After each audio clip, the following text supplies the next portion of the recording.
아멘. 오늘 본문의 내용은 지금부터 약 한 2600년 전에 유대 나라의 한 소년 다윗이 그 친구 셋과 함께 바벨론이라고 하는 나라로 포로로 잡혀가서 일어났던 사건을 이야기하고 있습니다.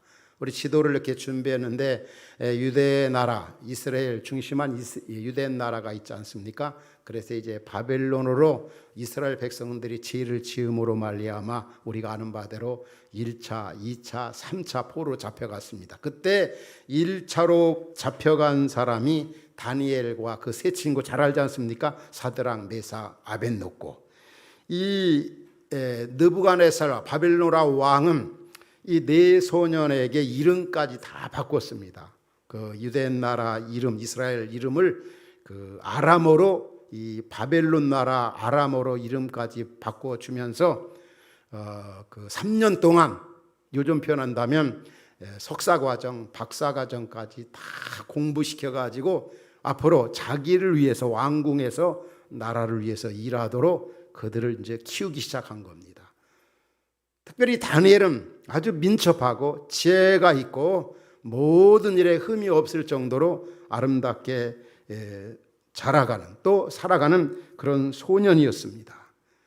이 다니엘이 포로 잡혀갔지만 하나님이 은혜를 주셔가지고 그 당시에 우리가 아는 대로 바벨론 70년간 포로 생활하는 동안에 왕권이 4번이나 바뀌어졌습니다. 첫 번째 왕이 이제 느부갓네살이고, 두 번째 왕이 벨사살 왕이고, 세 번째가 이제 그 다리오 왕이고, 네 번째가 고레스 왕이거든요. 근데 왕권이 그렇게 바뀌어지면서도 이 총리였던 이 다니엘은 한 번도 잘리질 않았어요. 끝까지 그 총리직에서 이방 땅 바벨론에서 얼마나 영향력을 발휘했는지. 우리 그런 말 있지 않습니까? 인사가 만사다. 이 다니엘이 너무 확실하고 분명하니까 왕권이 바뀌어도 그는 그 직을 계속 유지하면서 하나님이 주신 사명을 이방 바벨론 땅에서, 그 나라는 아주 우상이 범람한 지역입니다. 뭐 기독교 문화라고 하는 것은 찾아볼 수 없는 그런 상황인데도 불구하고 다니엘은 얼마나 하나님의 영광을 드러내면서 멋지게 하나님이 주신 사명을 감당했다고 하는 사실입니다. 오늘 어떤 면에 보면 우리 현실이 바벨론 나라와 같은 그런 현실인지도 모르겠어요. 정말 믿는다고 하는 사람들이 한국에 뭐 1000만 명 가까이 혹은 그 이상 된다고 하지만 전혀 세상 속에 그렇게 크게 영향력을 발휘하지 못하고 있다고 하는 사실이에요. 각층 각계 많은 그리스도인도 있다고 하지만은 세상 밖에 나가 보면은 참다운 그리스찬을 찾아보기가 힘들다는 거죠. 여러분의 직장, 삶의 현장, 학교 등에서 누가 예수를 믿는지, 저분이 교회 장로인지 집사인지 권사인지 스스로 내세우려고도 하지 아니하고 그 행동이나 모습 가운데 오면은 참 크리스찬이다 찾아보기 힘들 때고, 또 그런 거 말하기조차도 참 힘든 그런 시기에 우리가 살아가고 있습니다. 그렇기 때문에 우리 주님은 오늘날도 우리에게 21세기 다니엘처럼 좀 살아다. 우리가 어떻게 살아갈 것인가? 우리 예수님이 말씀했습니다. 인자 내가 올 때 세상에 믿음을 보겠느냐. 마치 주님의 한탄하시는, 목매이신 음성이 들리는 것만 같은 시대 속에 저와 여러분들이 살아가고 있습니다. 이 시대가 어둡기 때문에, 끝이 보이지 않기 때문에 그만큼 우리 크리스찬들이 해야 할 사명이 막중하다고 하는 사실이죠. 예수님이 우리를 향해서 너희는 세상의 빛이다, 너희는 세상의 소금이라고 그랬어요. 우리 크리스찬들은 세상 한복판에 우뚝 선 사람들이 우리 크리스찬들이에요. 그런데 우리가 빛의 역할을 하지 못하고 소금 역할을 하지 못해서 하나님의 영광을 가리운 적이 얼마나 많은가. 그러나 이 다니엘은 인간적으로 생각하면 도저히 하나님을 드러내거나 하나님의 영광을 위해 산다, 말도 안 되는, 이방 포로 잡혀간 한 소년이 어떻게 그렇게 크리스찬됨을, 하나님의 영광을 그렇게도 잘 드러낼 수 있었던지, 그 비결, 그 다니엘이 아름다운 모습이 뭔가 우리는 다니엘서에서, 오늘 본문에서 찾아볼 수가 있는 것입니다. 그는 무엇보다도 하나님의 주권적 신앙이 아주 두터운 사람이 바로 다니엘이었어요. 하나님이 모든 걸 다스리고 주관하시고 통치하신다. 하나님이 왕이시다. 범사에 하나님을 인정하는 그런 면들이 다니엘서에서 얼마나 강하게 나타나고 있는지. 그래서 하나님이 이 다니엘을 아주 귀하게 쓰신 겁니다. 그가 똑똑해서 지혜로워서가 아니라, 그가 기도 많이 해서가 아니라, 그가 흠이 없기 때문이 아니라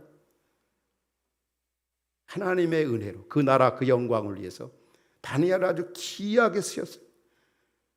다니엘이 그렇게 지혜롭고 그렇게 똑똑하고 그렇게 흠이 없었던 그 이유 중에 가장 큰 이유가 뭡니까? 하나님이 은혜를 주셔서, 하나님이 함께 하셔서, 하나님이 그에게 특별한 남다른 그 힘을 주셨기 때문에 그가 승승장구할 수가 있었던 것입니다.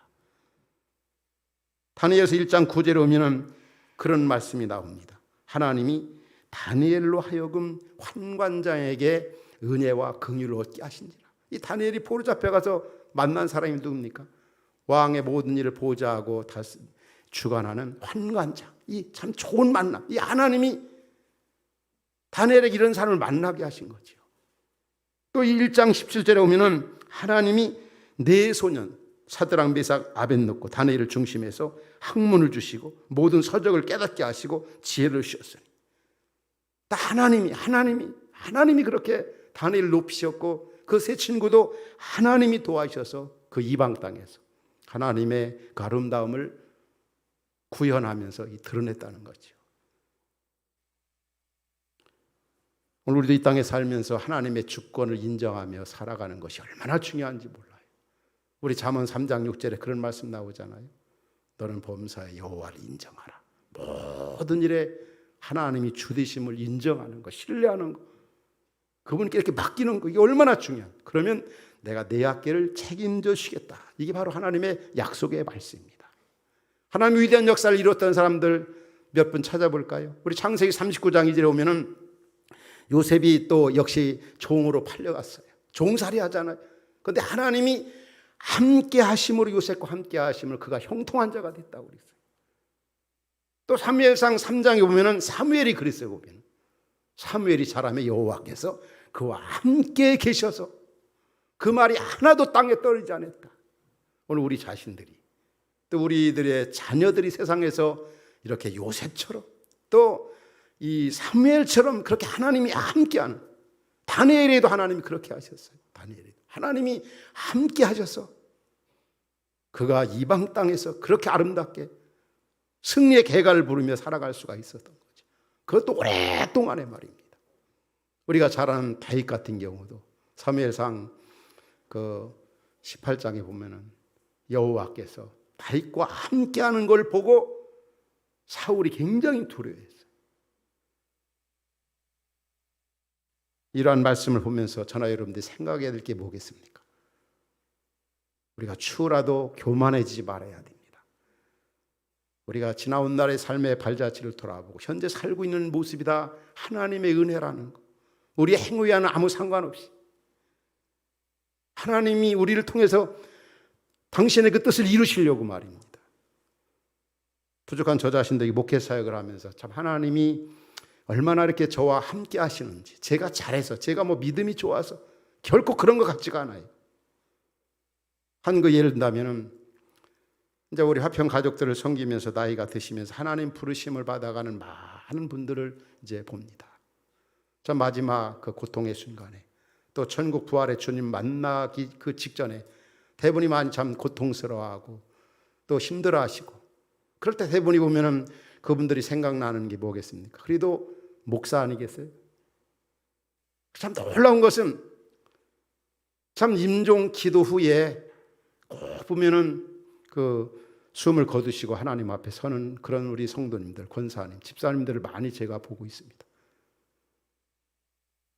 지난 주간에도 우리 조영현 집사님 갑자기 좀 하나님의 부르심을 받아 가셨는데 3일 전에 낮에 그 조 집사님 그 아드님부터 전화가 왔어요. 아버지가 곧 소천하실 것 같다. 그래서 우리 권사님들과 이제 신방 후 또 이 식사 후에 이제 다른 시간을 좀 가질 그런 계획이었는데 아무래도 안 되겠어요. 그래서 제가 이렇게 아내와 함께 달려갔습니다. 가서 이제 저 나름대로 나누고 싶은 얘기 잠깐 나눴습니다. 조이사님 정말 이 땅에 오셔서 고생 많으셨습니다. 수고하셨습니다. 또 우리 교회나 저 사역에 함께 해주셔서 감사합니다. 천국에서 만나요. 정말 수고하셨습니다. 조금만 참으시면 부활의 주님이 기다리고 계십니다. 그 품에 안기실 겁니다. 그래서 제가 잠깐 기도했어요. 그리고 나오는 제가 2시 20분에 들어가는데 그 간호원이 그래서 2시 25분에 이렇게 운명하셨다고. 그때도 보면서 너무 감사한 거지. 그래도 내가 조금만 늦게 왔더라면 그래도 이렇게 하나님이 참 목회하는데 이렇게 도와주시는구나. 또 전에는 한번 그런 일이 있었어요. 우리 권사님 한 분이 이렇게 임종을 앞에 두고 힘들어하는데 제가 이국에 있었는데 급히 이렇게 돌아왔습니다. 근데 그 아드님 한 분이 목사님 오시면 안 된다는 거예요. 왜냐하면 우리 어머니 더 사셔야 되는데 목사님 오셔서 기도하면 하나님 앞에 가니까 오시지 않았으면 좋겠다고. 그렇게 식구들로 하여금 저한테 들려와요. 근데 어떻게 그럴 수가 있어요? 그래서 제가 갔습니다. 가서 그 권사님 참 기도 많이 하시고 우리 교회와 함께 하셨던 분이었습니다. 제가 이렇게 말씀 전하고 그때는 정말 다 알아들으시고 너무 이렇게 기운도 있으시고 좋았습니다. 근데 기도하신 후에 바로 얼마 후에 며칠이 아니라 그 저녁에 바로 이렇게 하나님 앞에 가시는 거예요. 또 얼마 전에도 우리 화평교회 오는 권사님 일산병원에 있는데 제가 가서 이렇게 그 소식을 듣고 가서 기도해드려야 되겠다.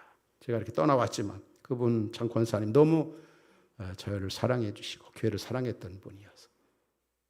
근데 기도 후에 이렇게 돌아오는데 소천하셨다고 소식. 그때 저는 그때마다 참 목사로 하여금 그 주님의 자녀를 위해서 일하도록 하나님이 나와 함께 하는구나. 내가 믿음이 있어서 그런 게 아니라 저나 여러분들은 하나님이 우리와 함께 하시고 그런 부분에 대해서 착각하지 말아야 합니다. 그 이름과 그 나라를 위해서 우리로 하여금 다니엘에게 주셨던 그런 지혜라든지 힘이라든지 그런 환경이라든지 그런 만남을 신다는 거죠. 이 다니엘을 읽으면 다니엘이 그런 면이 아주 두드러지게 나타납니다. 하나님의 은혜, 하나님의 도우심, 하나님의 역사, 하나님의 인도하심. 그래서 하나님께서 이 다니엘의 그 아름다움, 하나님이 하신 일들을 그대로 받아들이면서 믿고 따르는 그런 다니엘과 하나님이 함께 하셨다는 것. 하나님은 이런 사람을 귀하게 쓰시는 겁니다. 우리가 잘 아는 시편 127편 1절에 그런 말씀 나오잖아요. 여호와께서 집을 세우지 아니하면 세우는 자의 수가 헛것이고 여호와께 성을 지키지 않으면 파수꾼에 깨어 있음이 헛되다는 것. 또 다니엘에게 가장 또 돋보이는 게 있습니다. 이 다니엘을 보면은 바로 다니엘은 기도의 사람이었다는 것. 기도의 사람. 어디서 나타납니까? 오늘 본문 10절에 보면 어떤 말씀이나 같이 한번 읽어볼까? 10절에 다니엘이 이 조서의 왕의 도장이 찍힌 것을 알고도 자기 집에 돌아가서는 우윗방에 올라가 예루살렘으로 향한 창문을 열고 전에 하던 대로 하루에 3번씩 무릎을 꿇고 기도하여 그의 하나님께 감사했더라. 여러분 다니엘이 그 당시의 위치가 어떤 위치였느냐 하면 그 바벨론 나라가 120도로 되어 있어요. 우리나라는 8도 아닙니까? 120도면 그 나라가 엄청나죠. 그 당시에 바벨론이 온 세계를 완전히 장악하고 있던 때예요. 요즘 말하면 미국이라고 볼 수 있겠죠. 그럴 정도 초강국이었어요. 120도에서 120명의 도지사를 다리오 왕이 세웠습니다. 다 나름대로 잘난 사람들이겠죠. 이 다리오 왕의 마음에 드는 사람이었겠죠. 근데 120명 가운데 3사람을 총리로 세웠습니다. 또 3사람 가운데 한 사람이 누구였습니까? 바로 다니엘이었어요. 그런데 이 다른 고관들이나 다른 총리들이나 다른 그 도지사 이런 사람들이 다니엘을 어떻게든지 깎아내려서 그 직위를 좀 빼앗으려고 별짓을 다 했어요. 그런데 다니엘에게는 아무런 흠을 찾아볼 데가 없는 겁니다. 너무 충성하고 너무 신실하고 너무 진실하고. 그런데 그 사람에게 다니엘에게서는 딱 한 가지, 하나님 앞에 기도하는 거. 그들이 본 겁니다. 그 나라 종교와 다른 하나님을, 여호와 하나님을 섬기거든요. 그러니까 이들이 자기들끼리 모의를 한 거죠. 앞으로 이 다니엘 이놈을 좀 이 땅에 추방시키든지 없애버리든지 이 지위를 박탈시키든지 그러려면 다른 거 없다. 우리가 조서를 만들어 가지고 이 다니엘을 왕께 다리오 왕한테 얘기해 가지고 다니엘을 제해버리자. 30일 안에 어떤 신에게 어떤 사람에게 기도하는 사람이 있다고 한다면 이 사람은 사자굴에 넣기로 그렇게 조서를 꾸며가지고 다리오 왕한테 얘기를 했습니다. 이 다리오 왕은 별 생각 없이 거기에 사인을 한 거죠. 도장을 찍은 거죠. 그래 조서에 어인이 찍힌 것을 알고도 하루에 3번씩 전에 행하던 대로 기도했다는 거예요. 여러분 다니엘이 얼마나 위급한 상황에 있었습니까? 기도한다는 건 죽는 거랑 똑같은 거죠. 왜? 이미 그런 조서에 어인이 찍혀 있기 때문에 그 발각이 되고 또 고소가 되어집니다. 그래도 기도했다는. 또 다니엘은 이 120명 가운데도 가장 탁월한 한 지도에 얼마나 바빴겠습니까? 얼마나 피곤했겠습니까? 그래도 하루에 3번씩 기도했다는 거. 우리 루터가 한 얘기를 잘 기억하죠. 루터가 그런 표현을 했죠. 종교 개혁을 하면서 그도 기도의 사람이었어요. 내가 전에는 하루에 1시간씩 기도했는데 요즘은 너무 바쁘고 피곤하기 때문에 몇 시간씩? 4시간씩 기도한다고. 정말 이 시대 속에서 저나 여러분들이 다니엘처럼 사명 감당하기 위해서는 하나님 앞에 꿇어엎드리는 일이 얼마나 중요한지 모릅니다. 이 다니엘이 느부갓네살 왕 꿈을 해석해주고 벨사살 왕이 꿈꾼 것 그것도 해석해주고 이게 언제 이런 계시 이런 어떤 은혜를 입었겠습니까? 하나님 앞에 기도할 때 하나님이 지혜도 주시고 또 믿음도 주시고 또 감당할 수 있는 능력도 주시고 우리가 기도해야 하는 이유가 있어요. 이 어려운 시대 속에 여러분들 직장 생활하는 거, 이 삶의 현장에 사는 게 얼마나 치열하고 얼마나 힘듭니까? 기도 없이 우리가 이 땅에 제대로 살 수가 있습니까? 하나님은 기도를 통해서 우리에게 은혜도 주시고 기쁨도 주시고 평강도 주시고 감당할 수 있는 힘도 주시고 원수를 사랑할 수 있는 이해할 수 있는 마음도 주시고 또 하나님과의 기도라는 건 하나님과의 대화잖아요. 기도 없이 뭔가 신앙생활하고 뭔가 해내겠다. 하나님 볼 때 엄청나게 교만한 그런 모습입니다. 우리 예수님이 이 땅에 계실 때 우리에게 기도에 대한 교훈을 잘 보여주셨지 않습니까? 예수님 하나님이시기에 기도하시지 않아도 되실 분이에요. 그러나 그분은 오전 시간에도 해당해서 말씀을 가르치시고 오후 시간에 각색 병자들 다 고쳐주시고 또 저녁 시간에는 귀신 들리고 정신적으로 힘들어하는 사람들 다 귀신 쫓아내시고 온전케 하시고 예수님이 상대했던 분들은 다 어떻게 보면 굉장히 피곤한 분들 다 아픈 상처가 있는 분들이고 어려움 있는 분들 그러나 예수님은 전혀 그런 부분에 이렇게 거절하거나 외면하거나 소리하지 않으셨어요. 그리고 그 다음 날 새벽에 일어나 오히려 한적한 곳에 물러가서 기도하셨다는 겁니다. 그렇다고 한다면 저와 여러분들이 이 어려운 시대 힘든 시기에 이 포스트 코로나 시기에 끝이 보이지 않는 이 암담한 시기에 정말 성도답게 살기 위해서는 기도하지 않고 어떻게 사명을 감당할 수가 있겠습니까? 하나님은 기도하는 다니엘을 귀하게 쓰셨습니다. 저는 우리 흩어진 화평의 가족들, 말씀을 듣는 성도님들, 특별히 오늘 오후에 임직을 받는 분들, 지금까지도 기도의 사람으로 살아왔지만 이 시대 속의 사명을 감당하기 위해서 하나님이 주신 일을 지혜롭게 감당하기 위해서 하나님 앞에 기도하는 더욱더 주님 앞에 귀하게 쓰임받는 그런 우리 성도님들 또 임직받는 여러분들 될 수 있기를 주의 이름으로 축원합니다. 이 기도가 얼마나 중요한지 아무리 강조해도 또 한 가지 다니엘서에서 돋보이는 게 있습니다. 다니엘에게 있어서 그는 윤리적으로나 도덕적으로 전혀 흠이 없는 사람이었다는 거. 하나님의 영광과 나라를 위해서 그는 윤리적으로나 도덕적으로 전혀 흠이 없었어요. 왜 그렇습니까? 방금 이 본문에 관련된 6장 4절에 보면 어떻게 했습니까? 총리들, 고관들, 국사에 대해 다니엘을 고발할 근거를 찾고자 했지만 아무 허물이나 그릇됨도 없다고 그랬어요. 너무 충성되이 여겨가지고. 저는 우리 크리스찬들이 우리 화평의 가족들이 좀 이 땅에서 힘들더라도 그렇게 살았으면 참 좋겠어요. 다니엘은 어떤 일이 있더라도 나쁜 짓 하지 않고 거짓말하지 않고 남 속이지 아니하고 마음의 그 뜻을 많이 정했습니다. 1장 8절에 오면 다니엘서 1장 8절에 오면은 다니엘이 뜻을 정했다고 그래요. 뜻을 정했다. 어떤 뜻을 정했느냐면 그 당시에 느부갓네살 왕궁에서 나오는 음식, 진미, 또 포도주 이런 거 어떤 있어도 난 먹지 않겠다. 왜냐하면 그 당시에 그 왕궁에서 먹는 음식들은 대부분이 우상에게 드렸던 그런 제물입니다. 그리고 이 포도주, 요즘 말하면 술이겠죠. 그런데 그런 걸 먹으면 죄다 아니다 그런 걸 얘기하는 게 아닙니다. 그만큼 모든 면에서 그는 좀 깨끗하게 아주 거룩하게 아름답게 살고 싶었던 거예요. 그래서 그것을 거절을 했습니다. 그럼 어떻게 됩니까? 난리가 나는 거죠. 왕이 그 얘기를 들어봐요.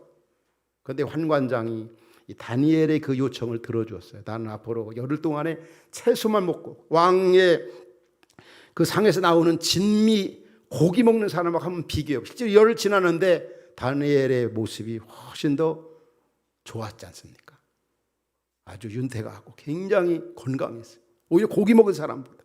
그러면서 하나님의 영광을 드러낸 거죠. 마음의 다짐이라는 거.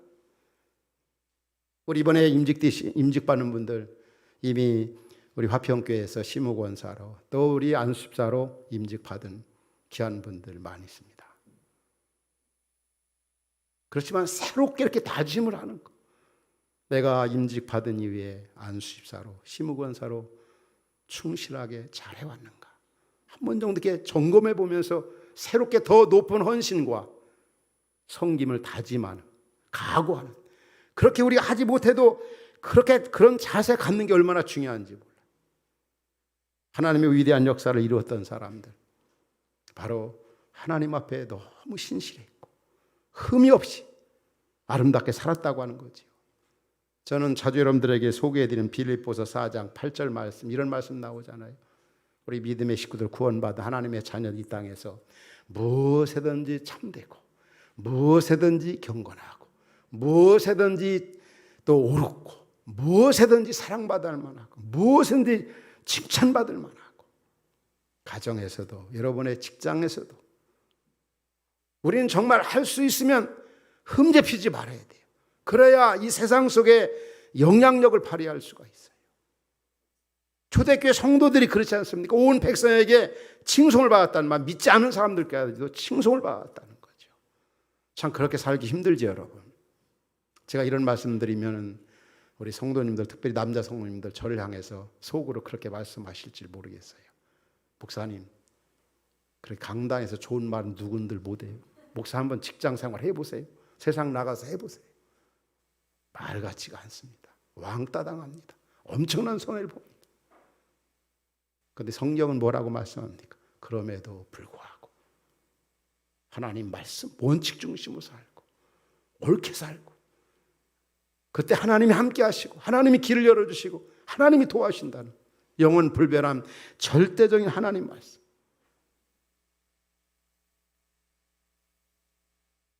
정말 지혜가 필요한 것 같아요. 오래전에 우리 교회 그 가을 강좌, 신앙 그 강좌에 기독교 교수인 어느 한 분이 와서 한 얘기가 참 이런 말씀 나눌 때 생각이 납니다.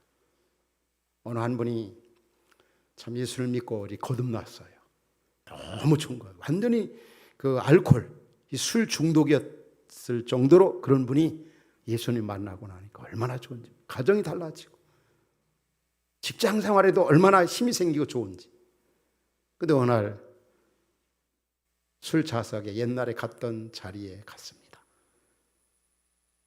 나도 얼마 전까지만 해도 이 자리에서 지만 집에 갈 생각을 하지 않고 1차, 2차까지 막 가던 그런 생활이었는데 그분들의 그 모습, 같은 자리에 있던 그분들의 모습을 보니까 좀 한심한 생각이 들고 또 불쌍한 생각도 들고 저희 같으면 술 가리지 않고 막 앞장서 마셨겠지요. 그런데 이분이 술은 마시질 않았어요. 그냥 안주만 먹은 거지 계속. 그리고 집에 돌아와서 아내에게 자랑을 하는 겁니다. 여보, 오늘 나 술 안 먹었다고. 무슨 술 안 먹었겠느냐고. 진짜 잘못하면 냄새 맡아보라고. 진짜 안 먹은 거지요. 여기서 주는 그 메시지는 이거지요. 술 안 먹은 건 좋은데 안주만 먹었다는 거죠. 그래서 술값하고 안주값하고 어떤 게 더 비싼가? 술 많이 먹은 분들은 알죠. 그 자리에 있어서 온데 어떻게 되면 안주만 먹을 바에야 술값, 안주값 다 내고 오는 게 그게 지혜고, 그게 믿는 자로서 오히려 영향력을 줄 수 있는 거예요. 그런데 믿는다고 하면서 나 예수 믿고 너무 막 입만 열면 할렐루야, 입만 열면 하나님 해가면서 술자리에 있어가면서 술도 안 먹죠. 안주만 처먹고, 미안합니다. 안주만 먹고 안주값도 안 내고 술값도 안 내고. 여러분, 그러면 믿지 않는 분들이 얼마나 욕하겠습니까? 그래서 우리 믿음 생활하는 분들 가운데 그런 얘기를 저는 종종 들어요. 젊은이들을 지도할 때 이 자리에 있는 우리 자매가 언젠가 한번 얘기한 게 생각이 나요. 목사님, 저는요, 믿음이 좋아질까 봐 걱정이라는 거예요. 왜 그러니까 우리 클래스에서 믿음 좋은 그 형제들 보면요, 보면은 공부도 못하고 컨닝도 하고, 근데 뭐 찬양인도도 하고 교회에서 막 기도도 막 침튀어가면서 막 하는데 영 그 행위가 본받고 싶지 않다는 거예요. 그래서 믿음 좋아지면 큰일 나겠구나. 여러분, 그게 믿음 생활 잘하는 겁니까? 결코 아닙니다. 이 다니엘이 이렇게 큰 소리 칠 수 있었던 것도 어떻습니까? 아무 흠이 없다는 거예요. 무엇이든지 참되고 무엇이든지 경건하고 무엇이든지 칭찬할 만하고. 우리가 예수 그리스도를 믿음으로 구원받지만 구원받은 믿음은 행함으로 입증이 돼야 되고, 윤리성이나 이 도덕성, 이 거룩성에 아주 훌륭해야 돼요. 그래야 이 세상이 또 여러분의 직장의 삶 현장에서 여러분을 보면서 존중하고 그리스도인임을 입증해 준다는 거죠. 말만 말해요. 그러나 어떤 예의라든지 기본 도리라든지 이런 건 하나도 안 하고, 지금 얘기한 것처럼 술도 안 먹어가면서 안주만 먹고 안주값도 안 내고 술값도 안 내고 이런 식이 되면 안 된다는 거죠. 지혜라는 게 참 필요합니다. 다니엘은 다른 모든 면에 흠 잡을 데가 없어요. 다만 그들이 볼 때 교회 다니는 거, 예수 믿는 거, 하나님 앞에 기도하는 거 외에는 흠 잡을 데가 없는 거죠. 이게 저나 여러분들이 세상 속에서 보여져야 할 그 삶의 모습입니다. 저는 오늘 우리 임직받는 우리 심우 권사님들, 또 안수 집사님들이 이 세상 속에서 그렇게 살았으면 좋겠어요. 정말 저분 교회 다니는 거 말고는 100점이다, A뿔이다, 이런 소리 들을 수 있어요. 저는 자주 우리 제자훈련이 여러 가지 목적이 있지만 그 중에 하나가 보면 예수님 닮아가는 훈련이 바로 제자훈련. 교회 안에 제자가 아니라 이 세상 속에 영향력을 주는 주님의 그 제자. 이게 제자훈련의 목적이에요. 매력 있는 그리스도인 만드는 게 제자훈련이다. 우리 교회 안에 이러한 주님의 참 제자들이, 다니엘 같은 그런 제자들이 많이 나타날 수 있기를. 지금 우리는 이 다니엘이 살고 있던 그 이방 땅과 같이, 바벨론과 같이 참 힘든 때를 저와 여러분들이 살아가고 있습니다. 이런 시대 속에 하나님이 어떤 사람을 쓰십니까? 다니엘 같이 정말 범사에 하나님의 주권을 인정하는 사람, 또 자신의 연약성과 한계성을 깨닫고 전적으로 하나님 앞에 기도하는 사람, 그리고 주님의 영광과 나라를 위해서 윤리적으로나 도덕적으로 거룩하게 살려고 결단하고 노력하는 이런 사람을 하나님이 찾고 계시고, 이런 사람을 하나님이 쓰십니다. 디모데후서 2장 21절에 이런 말씀이 나와요. 그러면 누구든 이런 것에서 자기를 깨끗하게 하면 귀 쓰는 그릇이 되어 거룩하고 주인 쓰심에 합당하여 모든 선한 일에 준비함이 되리라. 하나님이 쓰시는 사람, 하나님이 찾으신 사람, 다니엘 같은 사람. 다니엘은 어떤 사람? 하나님의 주권, 하나님의 영광과 나라를 위해서 하나님 앞에 기도하고 자주 결단과 각오하면서 정말 진실하게 살고 거룩하게 살아가려고 하는.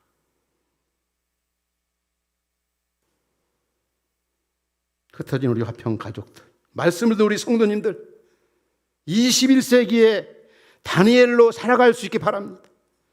우리의 어린 자녀들이 정말 하나님의 영광을 위해서 열심히 공부하고 하나님의 나라를 위해 살아갈 수 있도록, 그래서 다니엘이 받았던 그런 복을 우리 하나님께서 주실 수 있길 바랍니다. 그리고 특별히 오늘 임직을 받는 우리 임직자분들, 정말 다니엘처럼 시대적 사명을 잘 감당하는 그러한 은혜가 있기를 주의 이름으로 축원합니다. 하나님 아버지,